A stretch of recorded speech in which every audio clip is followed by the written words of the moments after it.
This year's UOAP perks have been released, and we talked to Seth Kubersky about the Bourne Stuntacular and Universal Orlando post-COVID reopening. You're listening to episode 407 of the unofficial Universal Orlando podcast.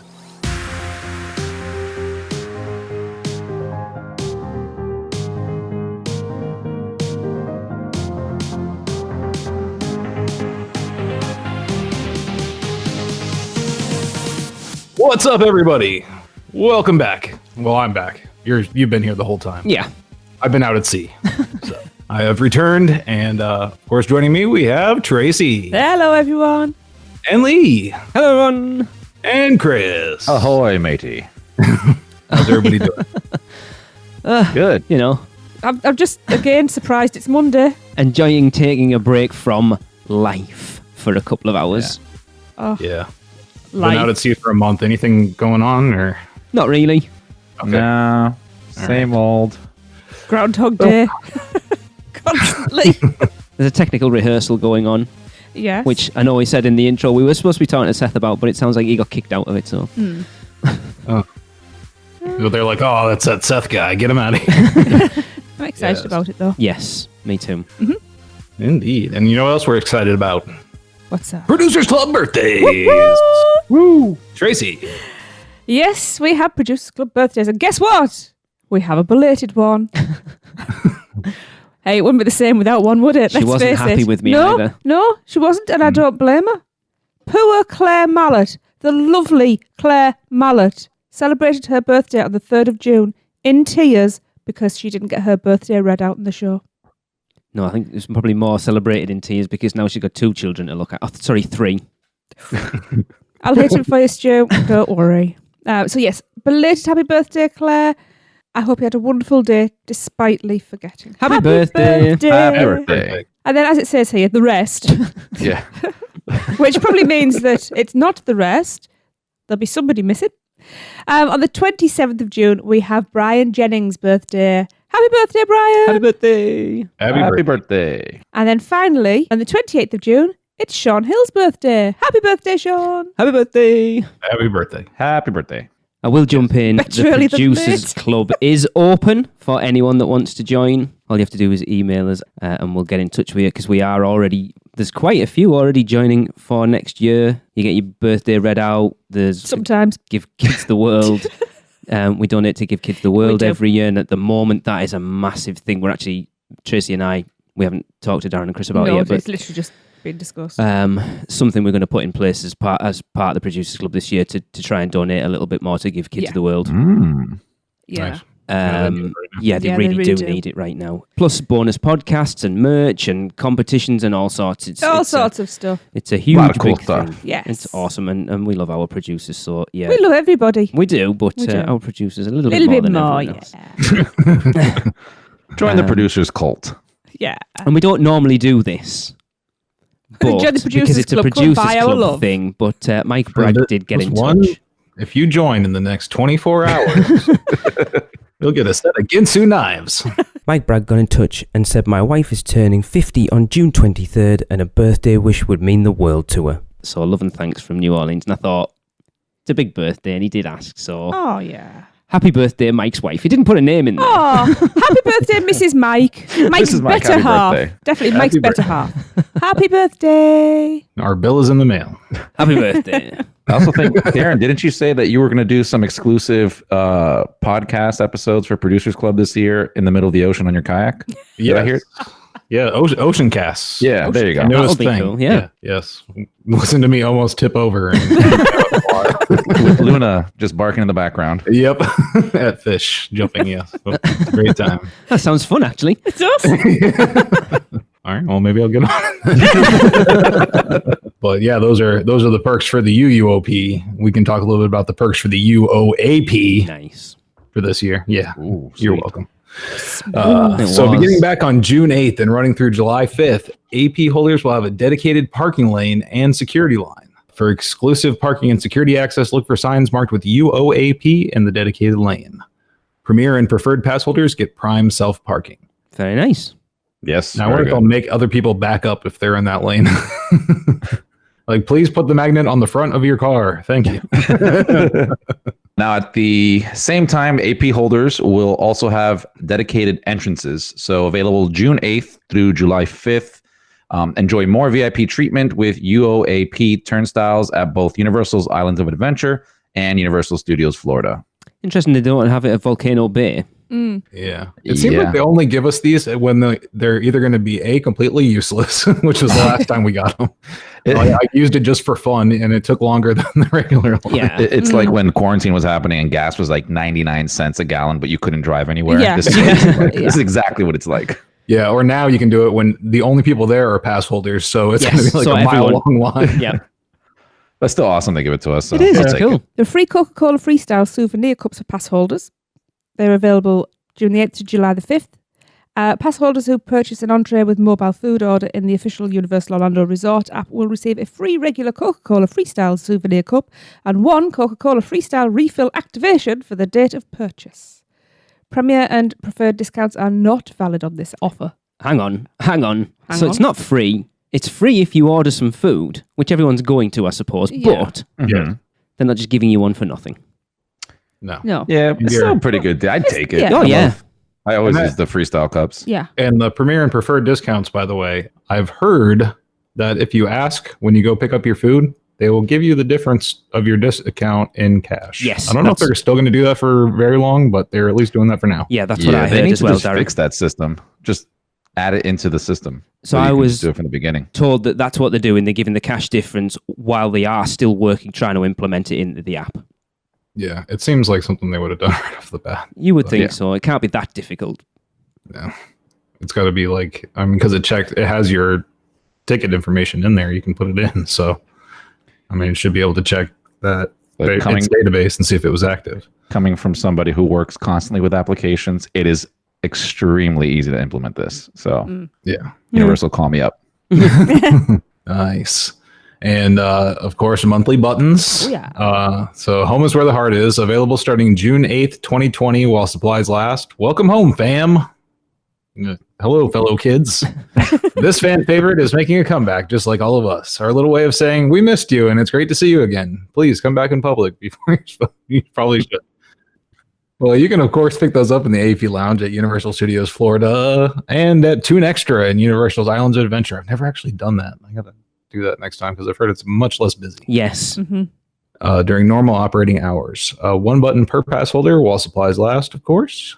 And due to the temporary park closure, the UOAP button program was impacted. The previously announced April button has been delayed to August for pass holder appreciation days.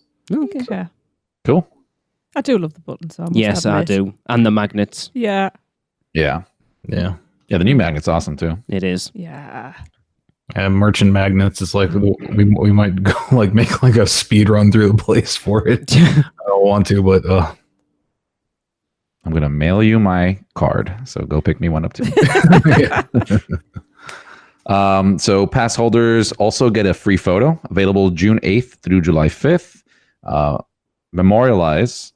Yeah, that's the word. Okay. Big word. Your long awaited return to the awesome with one free 8x10 print at the Dark Room in Universal Studios Florida next to the UOAP Lounge with a photo session. Oh, that's pretty cool. That is cool. Yeah. Because they're quite fun, them, aren't they? We all have one. Oh, yes.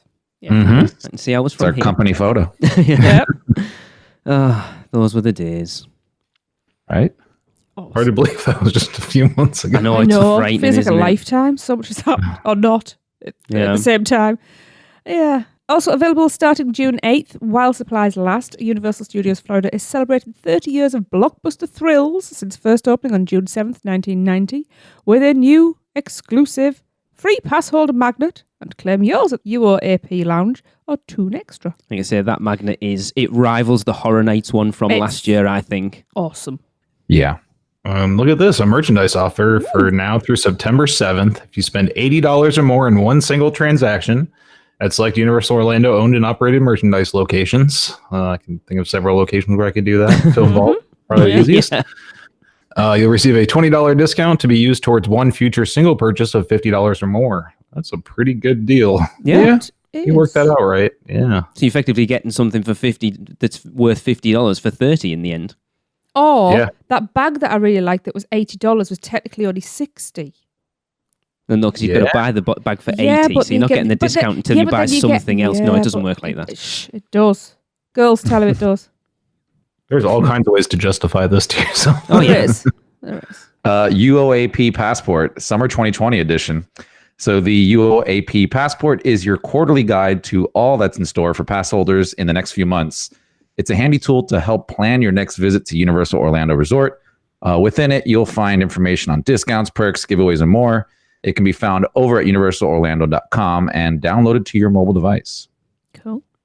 Chris, you need to put in a copyright claim against this next one. I need royalties for this next one. Ooh. The voodoo you do. Voodoo donut at Universal City Walk is sinfully delicious in every way. With a cult following, God, I said that right, and over 50 types of donuts served daily, it's no wonder it's become a pass holder pit stop after the parks. See, that was nearly...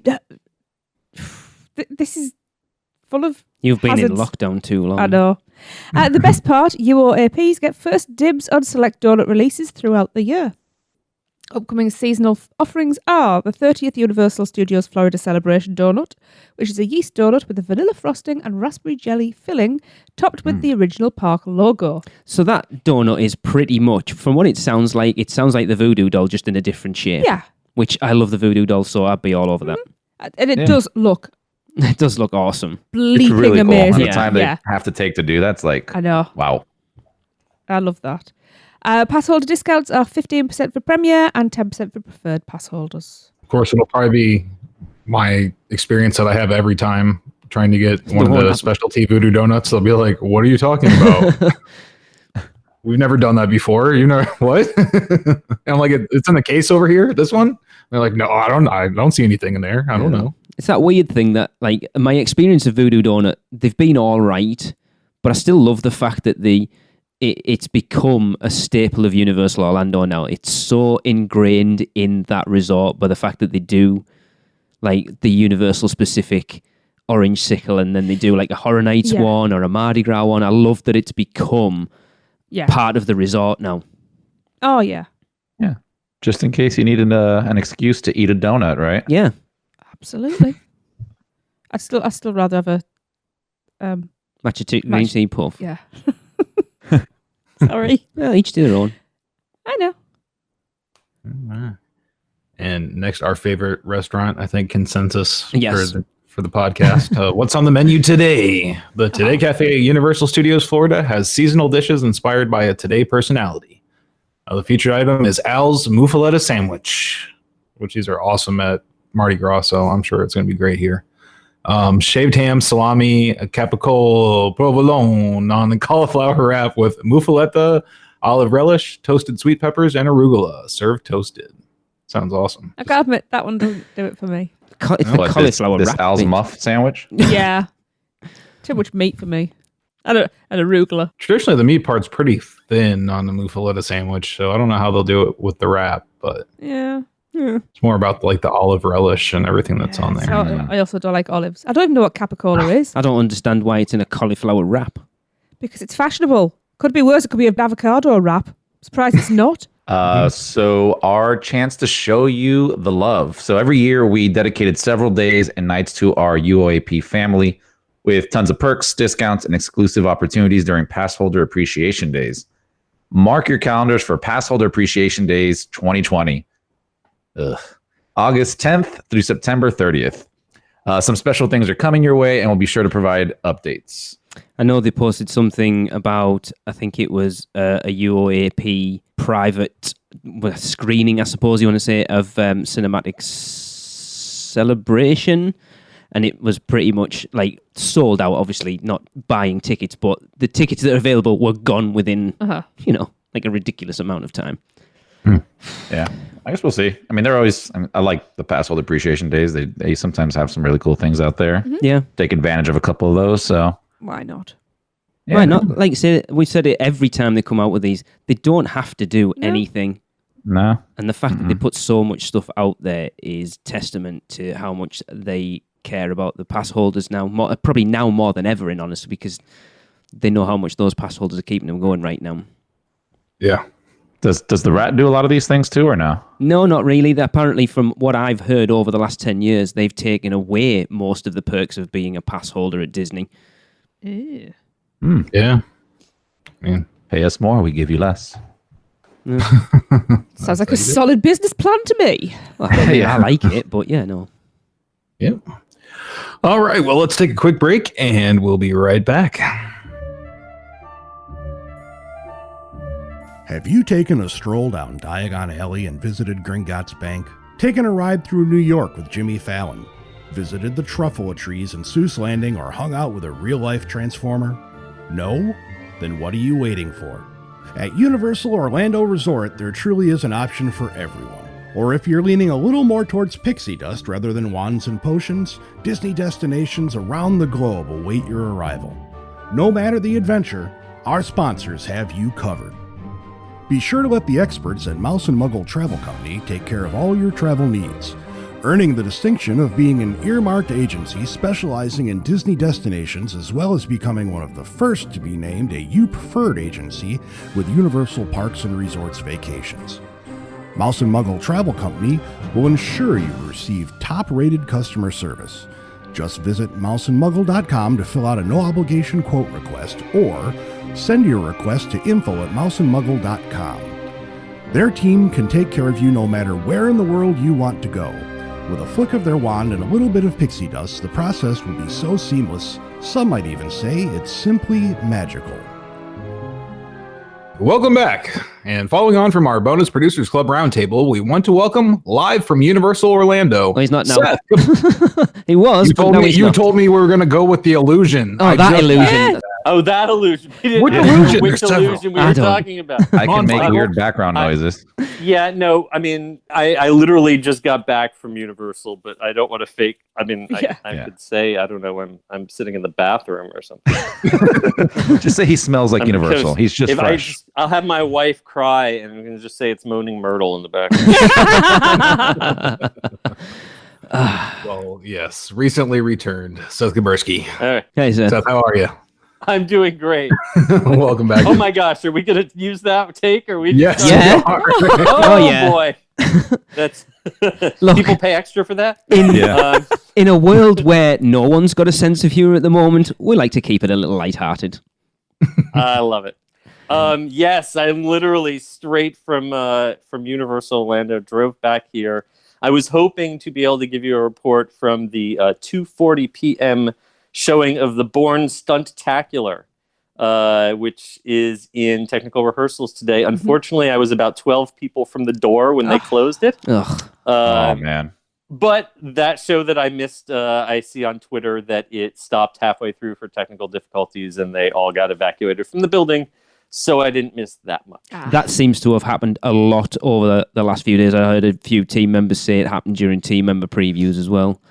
So if you are looking to see Bourne this week, just observation, the first show this morning was a little before 11 a.m. The second show was right around noon, and then they took a lunch break. Those first two shows seem to have gone off pretty smoothly. The third show of the day is where the stuff hits the fan. And that seemed to have happened around the same time on Sunday, I believe. So if you're there to see Bourne, try to catch that first show of the day. Seems to be the most likely to be able to actually complete. Okay. Seth, are you surprised that they've opened it now? I'm not surprised. I mean, Universal kind of has a history of building things and then not opening them necessarily to get the most bang for their buck. Hollywood Rip Ride Rocket would be the best example.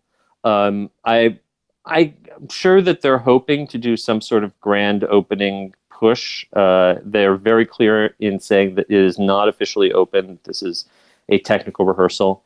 And to be, frank, the cast has been sitting at home for 3 months. Yeah. They need to run the show. Yeah. They need to rehearse. They need to just practice running it. And there's no reason to not let some audience in to see that, especially since the buzz for people who have seen the show has been really positive. Yeah.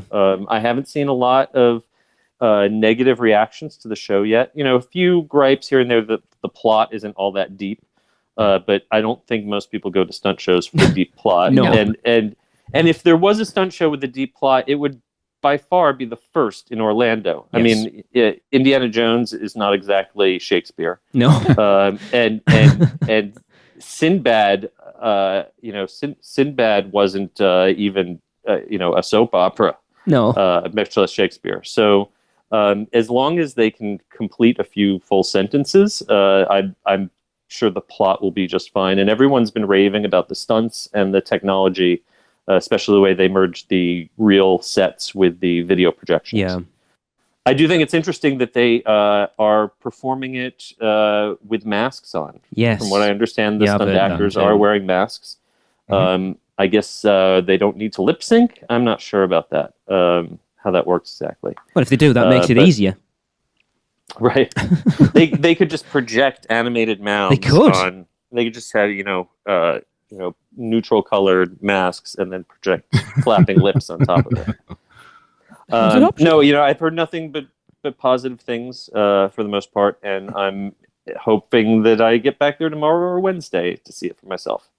Yes. I think we all said the same when the sort of behind the scenes stuff came out a few months back, that we were all kind of like, I'm not really that bothered about it. And then you kind of saw little bits of it and went, oh my God, it actually looks really good. Yeah. Yeah, and it's kind of interesting because a lot of this same technology in this show, or very similar technology, I'll say, went into Run, which was Cirque du Soleil's newest show. Okay. The last show they opened and the last show that they closed out in Las Vegas. That got killed off even before the coronavirus. So it's interesting. I'll be interested to see, how long that the implementation here in Orlando can keep going and how consistent and reliable it can be in the long term. Yeah. Yeah, I did see some video of it, and it's You very shouldn't have. Yeah, I know I shouldn't have, but sometimes things happen, and people do things that they shouldn't, and then some people see them before they get taken down. This is why we can't have nice things. Yep, it's unfortunate. I haven't watched it. I won't. I'm showing solidarity. I'm being a good boy. And I really don't think it's probably the kind of show that's going to translate well to video. I mean, it's not 3D. No, you have to have but yeah, understanding of how everything works to really get a grasp of what's happening from what I saw. But anyways, the technology, like I said, is awesome. It's like probably the first show where like possibly a tower, it could be down because a tower isn't moving right. right. And that's probably the first. There's some really complicated machinery. T2, we just had a motorcycle. That was pretty much the big gag. And that motorcycle could, screw up the whole day if it was being finicky. A lot of the time there was no motorcycle because, it just wasn't cooperating. I don't know with this Bourne show how many of the elements that they can disable and still do the show. So if there's, some sort of major set piece that's automated and it's throwing sensor faults, which is very often happens when you have a new installation. It takes a little while to tweak all of the safety settings to make sure you're not getting false positives or false negatives on those sensors. Yeah, and especially when it's relying on your stunt actors being right next to Absolutely. all this machinery. Yeah. This is stuff that's got to go to the millimeter in order for no one to die. So I would rather them stop the show and dump it and try it another day than risk the safety of any of their actors, obviously. Yeah. But hopefully, Terminator, I worked on that show the first year it was open, and we had our share of downtime. But, as the years went on, it became actually more and more reliable, even if the picture quality kind of aged. Hopefully, now that everything is digital, that won't be a problem, that the show will stay looking as good as it is on day one years down the road. Cool. I'm excited. I think it's good. The parks need another sit-down show. I think more so now. Oh, absolutely. Yeah. I saw a horror makeup show twice the other day just to have some air conditioning. Yes. And I love the show, but it's tough doing, today I got there for early entry, and it is tough doing 8 hours in the park with a mask on. Yeah.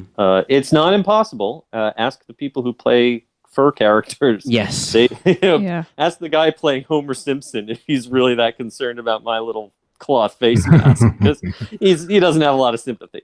Yeah. Bart sure didn't. Seth, do you have to keep your masks on when you're in the theatre? Yes. So Yes. even when you sat down, you still have to keep your mask on? Yes. I'd hope. Oh yeah. The only exceptions to masks are restaurants, when you're actively eating and drinking, and on rides where you're going to get soaked. So Popeye, Jurassic Park, Dudley. Dudley. Yeah. But other than that, yeah. Well, the rest areas too, right? Yeah. Yes, yeah. There are rest areas where you can go in. And you know what? I think the word is out that if you go to guest services, or I guess when you do the temperature check, you can talk to someone from health services. If you say you have a medical issue that prevents you from being able to wear a face mask, they will give you a wristband that exempts you from having to wear the Yes. face mask. Now, I'm not sure what medical issue exists that would exempt you from being able to wear a face mask, but at the same time, you aren't at greater risk by walking around not wearing a face mask. Yeah. I'm not sure which medical condition that is, but under things like ADA and HIPAA, obviously they're not allowed to ask you any details about your medical condition. So I will say that I saw a larger number of people today with those wristbands not wearing masks than I had before. Yeah, when City Walk first opened, I was working with friend of the show, Connie, from the other annual pass holder group, and she was the one that told me about it. So we actually were putting a blog post up because we wanted people from a point of view of understanding that there are people that have those conditions, Right. to not wear masks, and to basically make people aware of it, so you didn't get people chastising people for not having a mask on. So there is Sure. a reason, because people will be aggressive to us. Why haven't you got your mask on? There is a reason why. One may say it might not be the best environment for you to be in then in that situation. No. Right. And I will say that if you are in that situation and you have chosen to request one of those wristbands and go without a mask, then please, I think it's incumbent upon you to be extra careful Yes. about maintaining greater distance. Yes, That I will say that, while they may not have been a representative sample, the people who I ran into who were unmasked did not seem to be overly concerned about giving me a wide berth. Right. They made me do the hard work. So It's been quite interesting because we've been watching a lot of vlogs lately of SeaWorld and Busch Gardens reopening. And it seems to be that as far as SeaWorld and Busch Gardens go, the amount of people just not giving a crap and not wearing masks seems to be way bigger than it is at Universal. yeah, so I didn't go to SeaWorld yet. Partially because I've seen some of those scary photos and videos. I'll be frank though, no one video or photo can really represent or give you a full picture of No, what's of course going not. on. There were some photos and videos that came out over the weekend or right before the weekend that made Universal look pretty bad. Yes. And I was kind of surprised because I had spent several full days at the parks right before then and hadn't seen anything even close to that. And went back today, and in 8 hours there today, did not see anything even approaching that. I specifically went to some of the points that were trouble spots, like Hagrid. Yeah. And all the social distancing that I expected was going on. Granted, it was quiet in the park today. Saturday and Sunday were fairly busy. I understand that they hit their maximum capacity. Do you know what that is, Seth? Which they've said. Well, that's an excellent mystery. I've heard numbers ranging between 7,000 to 10,000 people per park. What's normal capacity then, Seth? So Universal obviously never really says what their actual capacity is. A really, really busy peak, Easter week or Christmas week day is up to 50,000 people per in the studios. Like studios can hold a few more people than IOA. But so like 50,000 people is about the max that you're going to squeeze in there. And your average medium, not off season, but also not peak holiday season, you're talking somewhere 25 to 30 people, maybe. That's still a lot then. That's your standard day. So you're kind of looking at they're running at about 1/3 of what they typically would for this season. Yeah. And I think 1/3 with the restrictions on rider capacity on the rides feels like a lot. Yes. Like, I'm looking at some of the wait times that exceeded an hour over the weekend. That didn't look all that much fun. No, I've seen a lot of people complaining that they haven't even been able to get a virtual wait for Hagrid at all. Yeah, and today, the opposite was kind of true. I wouldn't be surprised if between the two parks there were 5,000 or 6,000 people. I just know I did 5 entries today. I entered the studios 3 times and IOA 2 times through the front gates because I just didn't feel like waiting for the Hogwarts Express, and looped the park each time. And in all of those, I kept recognizing the same people over and over again. It's one of those days where there's so few people in the park. Yes. It's like, hey, I really like that shirt again. So, weekdays right now are a great time. I think weekends, maybe the annual pass holders are hearing how dead it is during the weekdays. And because the parks are closing early on the weekdays, 6 o'clock, you can't, go by in the evening like annual pass holders usually do during the summer. So I think that's why the weekends are probably fairly packed right now, relatively speaking. But today, pretty much everything was a walk-on. And I was able to get 2 virtual line passes. Oops. Virtual line passes for Hagrid's. Secret to Hagrid's, the first round are released at about 8:45. Okay. And if you miss that first batch, check back like every half hour. Roughly like a quarter past and 45 past, it seems like a new bunch comes out. It's not consistent, but the bigger problem is sometimes you'll see times on the app, and hitting them, you just get sorry, an error occurred, and it doesn't tell you what to do about the error. Basically, you got to close out the app entirely and reopen the app. Try it again. It happens way too often. Honestly, this whole social distancing is really stressing the features of Universal's app, and it's kind of been breaking down. If you want to get into mobile ordering, I could do a 20-minute set on that. Wow. But even with all the problems, I will say I was able to get 2 virtual lines today for Hagrid's before noon. And when the ride did go down, my second one converted automatically to a one-time use express pass, which was very generous. Yeah. Okay. Overall, do you think they've handled it relatively well then, Seth? You've been a lot over the last week and a bit. Have you felt safe and comfortable being in the parks? In terms of safe and comfortable, I mean, personally, I don't know I feel safe and comfortable anywhere on this planet at the moment. True. Except like literally in my own bed. If I've got the covers pulled up and my cat is there with me, then okay, I'm all right. Beyond that, I don't know what safe and comfortable is. My bench line is my local grocery store, which is pretty much the only place that I've been going on a regular basis for the last 3 months. And, on a scale of 1 to 10, where 10 is I might as well be in a clean room at a university hospital, and 1 being I might as well be licking the gutters with my tongue. I'd say that my local grocery store hovers between a 4 and a 6, depending on who shows up any given day. And I'd say Universal has consistently felt to me somewhere 7, 8, times up to a 9. Okay. Comparing my Universal visits to my Disney visits, I still think Universal has had a slight edge. It's not to say that it's always perfect. No. Because people aren't perfect. That's the issue. Mm-hmm.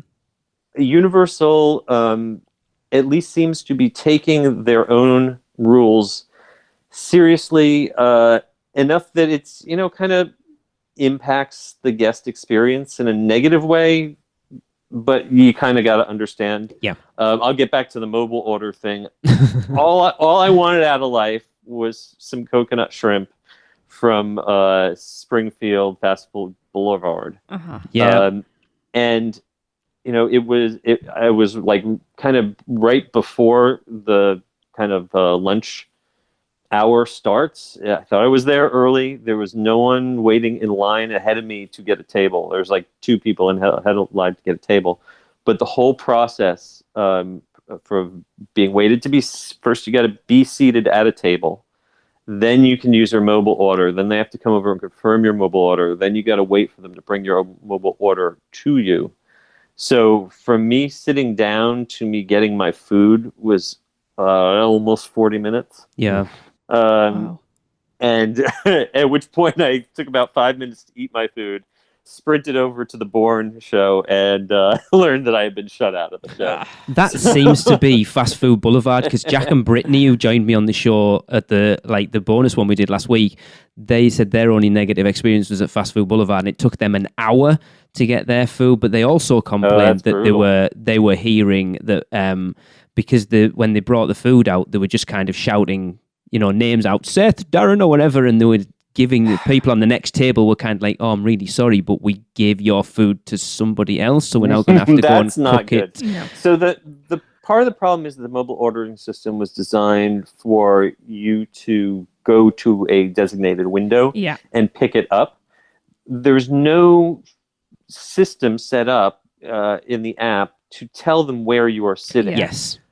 If they had just had a way to put a placard on your table, and when you fill out your mobile order, you put in your table number, and they at least know where you are. Yeah. There's no automated way to do that, and the chaos of them trying to figure out who is where, and that's just if you can get through the mobile ordering system. I watched a very high-level Universal executive fight with his mobile order sitting at a table next to me, trying for a good 10 minutes just to order lunch, and having a manager there walking through still, and this is someone who knows the place, knows the system, and so what chance does the average guest have? The mobile order system that's built into Disney's My Disney Experience is not perfect, but it's never failed me the way that Universal's system has. Other little problems with Universal system is that it does not have kids meals in there. Oh. It also, there's no way to indicate that you have an allergy. There's a couple side item things you can pick, but other than that, you can't put any notes to tell them to modify something or leave something off. And most importantly, it still doesn't accommodate any kind of discounts or dining plans. So if you want your annual pass discount, you literally have to eat your dinner, bring your receipt up to the cash register, and they will credit money back to your credit card. Okay. Which has to be the biggest waste of labor, plus credit card processing fees, because they're they're getting themselves charged an extra processing fee every time they do that, just because they've got my annual pass ID in the system. They've got my credit card in the system. They've got my food order in the system, but I guess their systems do not talk to each other. No. Well, that's Universal all over, isn't it? Yeah. Well, right hand meet left hand. Exactly. You guys don't know what each other are doing. Not at all. Because that goes against Darren and I were talking about it earlier, that we'd heard, as far as the annual pass holder discounts were going, that they were actually giving you the difference back in cash. I did hear that was happening, which blew my mind, because I thought what we were trying to do was get rid of cash. Yeah. There might be some venues where that's what they have to do. At Fast Food Boulevard, they were even able to use Tap to Pay. I could use Apple Pay to get a refund, which I've never actually done before. So that was interesting. But yeah, that's the one big sticking point. They're just on a basic IT level. God knows that My Disney Experience is not a bulletproof system, but it's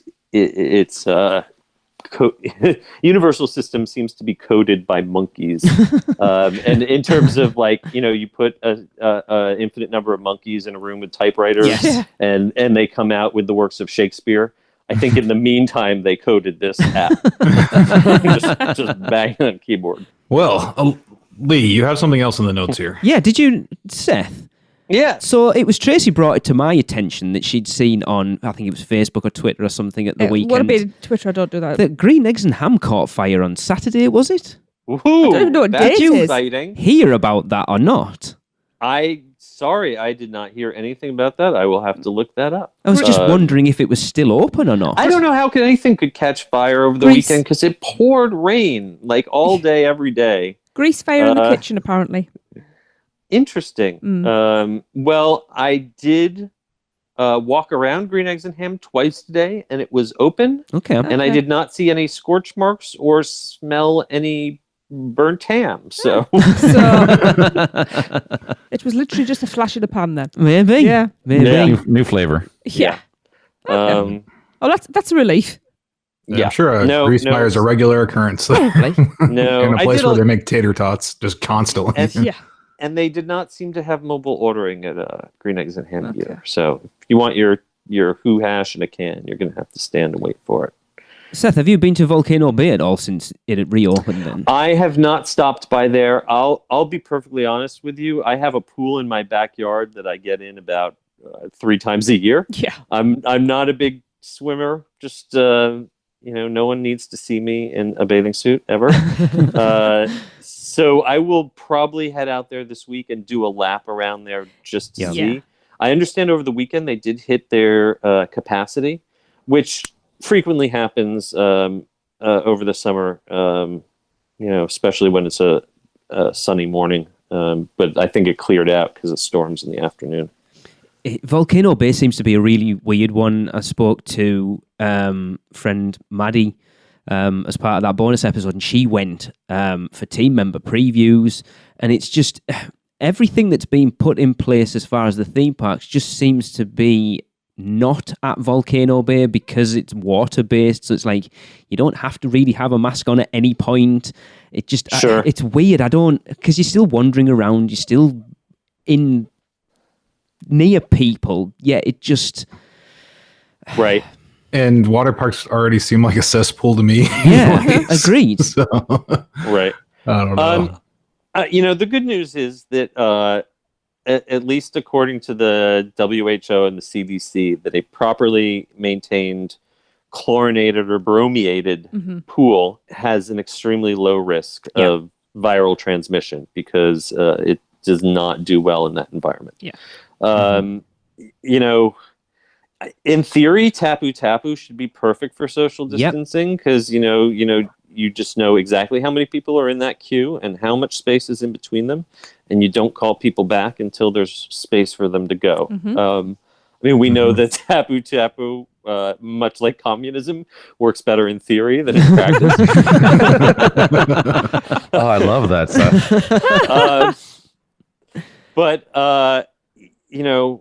I don't know exactly how you maintain social distance when you're in the lazy river. No, or, exactly. A fast-moving river. If someone gets banged up into you, they're there. Yeah, you just yell 6 feet at them as they start to get near you. You have to kick them away, don't you? As fast as they can. Other than limiting capacity, and we all know that Volcano Bay has kind of limited capacity already the way it's designed.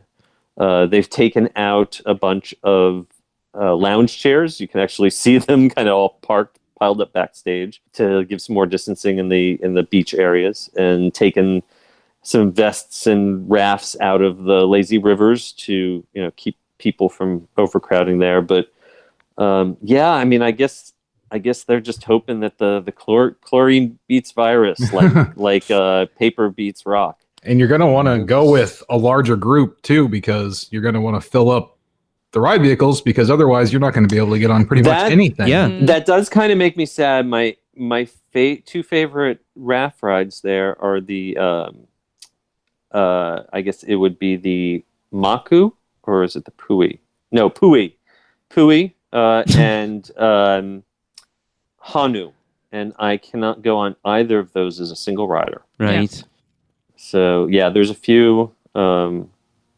There's a few attractions that you need a minimum amount of weight or minimum number of riders in order to balance the rafts. And boy, the parks are a sad place for a single rider like me right now. Yeah. Yeah, it's weird. I mean, Chris, you're the Volcano Bay person now of all of us.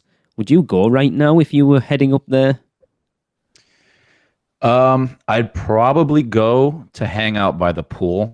I don't know how much like slide riding I would do. Yeah. Just because my concern with kind of being in the lines, like I'm not even like that cool with going to Universal lines right now, even though you can, you're wearing masks, but over there, nobody's wearing masks in lines. So I don't know how they're handling all that. Yeah, that's the weird plus thing.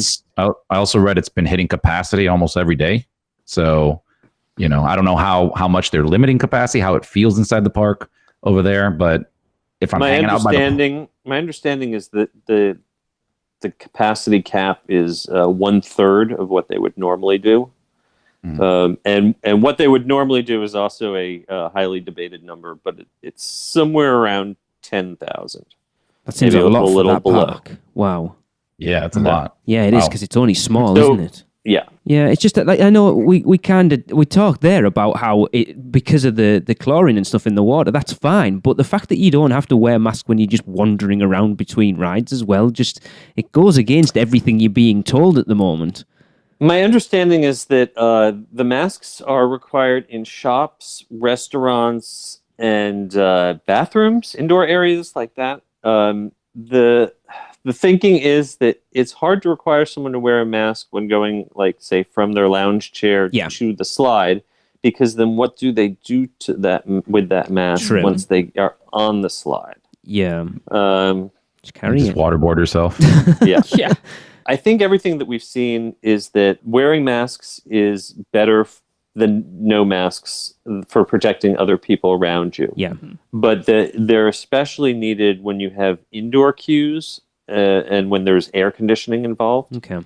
And I think the logic is that a place like Volcano Bay, which is 99% outdoors, that there's less chance of transmission under those circumstances. Yeah, and that's a good point you bring up, Seth, because I mean the CDC has recognized that outside wind interference with concentration of aerosol, air droplets, that kind of stuff, it really does make a big difference there.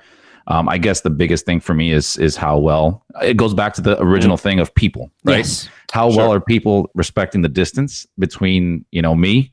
I hope it's something they're doing right, but like I said, it'd be weird. I don't know. I'd have to see.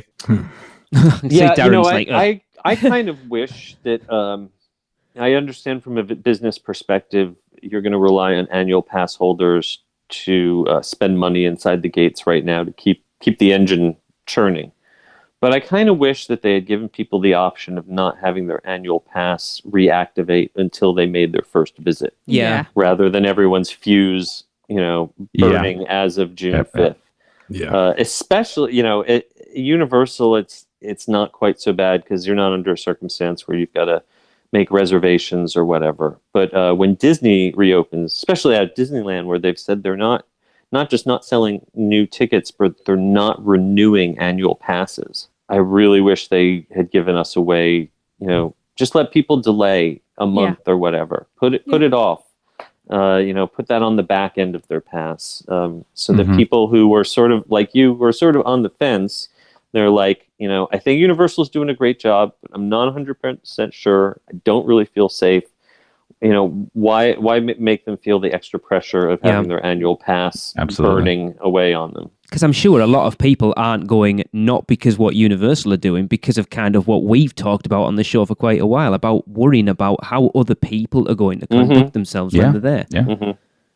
Yeah, I wish they would do that, because I mean, then I feel pressure of, I paid for this. Now it's just kind of burning away, because I would be over there right now. Like on any other given circumstances, I would be there very frequently. Yeah. But now I'm hesitant to go out and do it. I'm not saying I won't, but if I was able to say, hey, put a pause until December or whatever, if I'm seeing numbers go down, whatever, and I feel comfortable, then that would be such a nicer option for us, especially because it's paid for. We didn't expect this to happen. Yeah. Exactly. Well, it's the same from our point of view that, if our trip in October doesn't go ahead, we're not going to have been able to use our annual passes like we would have been able to use them this year. And that's something, if that happens, if we can't travel because of travel restrictions or whatever it is, I'm considering getting in touch and just saying, look, we can't use our passes because of this. Is there anything you can do? That's a very unique situation, though. I feel like a lot more people will be affected by that. I wonder if they would make exceptions for people out of the country. If you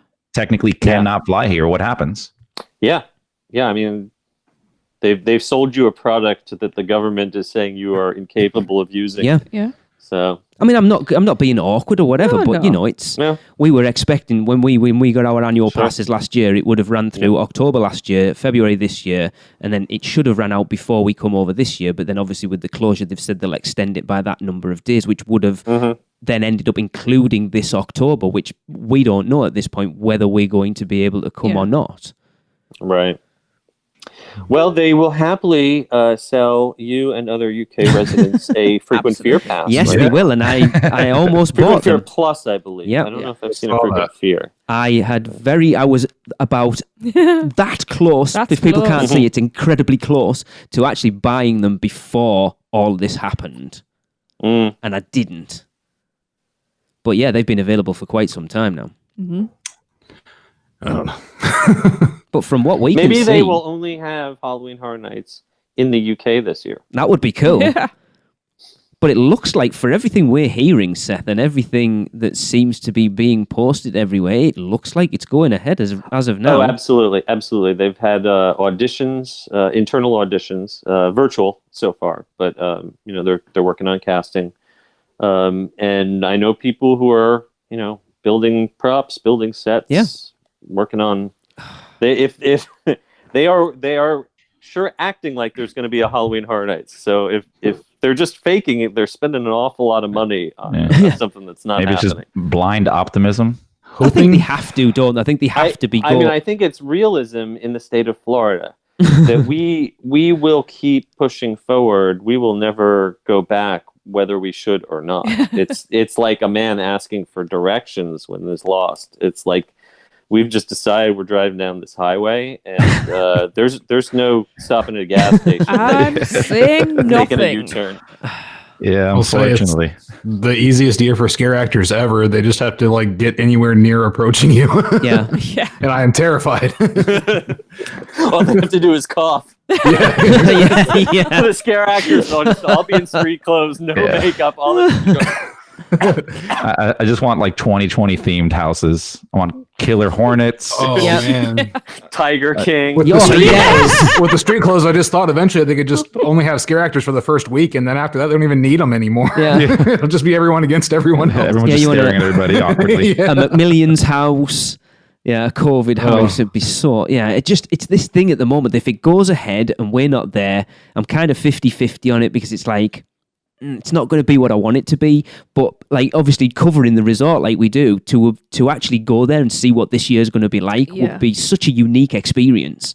Yeah. Well, having it approach the more theatrical end is actually kind of a benefit in my eyes. Agreed. Yeah, because you're the same. Really we're all scared the same anymore. No. So. All four of us are the same. From last year, we walked through every house, me, Chris, Darren, Tracy, like we had our eyes closed and earplugs in, because the scare actors must have been like, who the hell are these guys? What is the point? Yeah. I appreciate it for what it is. Yes. I actually, after all these years, obviously I don't get scared. And, I know the people who put it together, I have nothing but respect for their artistic work, but I am at this point more fascinated with it in terms of crowd management and crowd flow. Okay. If they can use this as an opportunity to say, what we've been doing for the last 5 years, it's successful financially, but it just doesn't work from an operational, it's a bad experience, for the average person. How can we completely break this down, completely rethink? How can we create a Halloween Horror Nights without the traditional conga lines and the queues and the, completely reimagine this experience? If they really do that and they can make it work, this could be great. It could be one of the best Horror Nights ever. If they try something half-baked and they don't put the resources behind making it work properly, it could be a total nightmare. So what you do is you That's get the rid thing of this normal year. day tickets and you make everything RIP based. So that every group going through is a private group. And then you just have... Yeah, I think everyone has to have an itinerary. I think everyone has to be scheduled. Yeah. And the idea of just wandering around and deciding I'm going to get in line for this house is kind of done. It's It's fascinating from an outside point. Just to we talked about it a little bit before, just to look what a Horror Nights looks like during this thing. And I wouldn't like to think I was trying to organise it to keep people safe, but also trying to make your premiere event what it is every year. It's difficult. And we've even talked about it. I'd be so interested to see, when all this is said and done, like what sticks in the parks from the current changes they've made now, what they're going to do for Horror Nights. What does that look like next year and beyond after, this pandemic is gone, right? You just make the overall theme. You make the overall theme of Horror Nights 13 ghosts, and then you can have glass panels between everyone. You don't have to worry about it at all, and they shift on top of that, so even better. Well, we're going to keep you in your box all the way through. Cube. The whole park is cube. Everyone gets their own little box. Awesome. All right. Well, we've been going a while here, so I think it's about time to wrap things up. That'll do it for another episode of the Unofficial Universal Orlando podcast, of course. Thanks again to Seth for coming on. Thanks, Seth. Thanks for having me. Yeah, it's Of awesome. course. Awesome as always. Seth, is there anywhere where they could find you other than here, maybe? Gee, well, if they wanted, they could go to theunofficialguides.com where you can purchase copies of my books. And you can also follow me on Twitter at theugseries. Awesome. All right. Well, we'll wrap up this episode as we do every episode, and that's with another Universal Is. And this one comes from Barry Walsh. If you want to be involved, just send us what you think Universal is in 3 words or less to podcast@uuopodcast.com. And Barry says Universal is my happy place. See you next week. Guess that wraps things up for another Unofficial Universal Orlando podcast. You guys did all right. Follow us on Facebook, Instagram, Twitter, YouTube, and Pinterest, keyword UUO Podcast. Listen and subscribe to us on Apple Podcasts, Spotify, Google Podcasts, Stitcher, or anywhere podcasts are found. You can find our blog at uuopodcast.com. Send us your spews, which Lou gets your poo recordings, questions, or comments to podcast@uuopodcast.com. Check out our friends the Theme Park Duo and our awesome sponsors Mouse and Muggle Travel Company. So, until next time, don't give up your day job, say cheese, and see you later.